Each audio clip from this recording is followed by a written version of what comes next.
Hello and welcome to EBIKE24. You want to retrofit the slim and sleek Purion 400 to your Bosch Kiox 400c?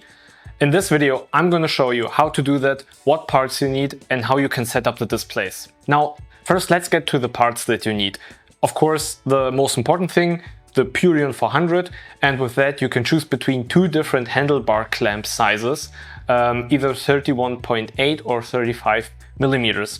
Now, we already shot this video for our German YouTube channel with a different bike, and there neither of the clamp sizes fit, so we had to use handlebar sleeves in order for the clamps to hold. If that's the case for you as well, you can check out our online shop and get yourself some of these handlebar sleeves as well.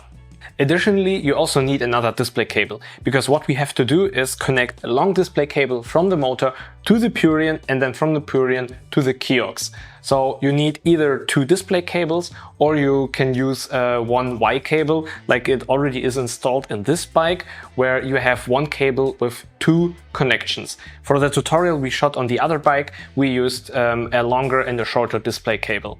Now let's start with the installation. So first turn off your e-bike and also take out the battery, because then you won't be able to accidentally turn your bike on again. Then you can unscrew the Kiox 400c with a 10mm Torx from your top tube and remove it from the display cable. Now, depending on which cables you're going with, because again, this bike is using a Y cable.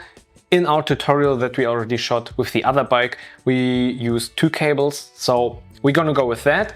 Take the display cable that is already in the top tube and guide it to the handlebar. You can also use a wire to make this process easier, however, it's still pretty tricky.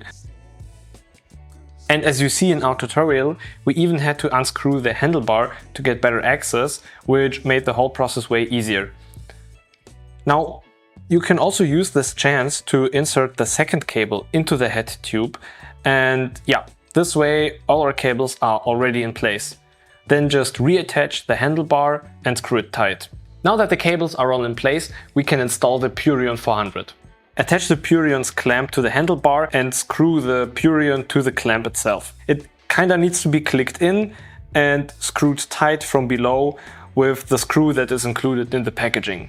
Usually the Purion can be positioned more to the center of the handlebar, but that again depends always on the bike you're using and on the shape of the handlebar. Now you can just connect the two cables coming from the motor and the Kiox 400c to the Purion. You can use the white markings on the cable heads to help you. Next, connect the Kiox 400c to the display cable, and now you can already test if both displays are connected to power. The Purion 400 is connected to the motor and now can be controlled with the mini remote. The Kiox, however, shows always the last screen that was used. And if you want to change that, disconnect the Kiox, disconnect the Purion from the motor display cable, and then reconnect the Kiox to the motor and select the screen that you would like to see. Use the mini remote for the setup. For instance, you can choose the dynamic screen or the velocity or speed, like basically any screen you think would be helpful to see on the top tube.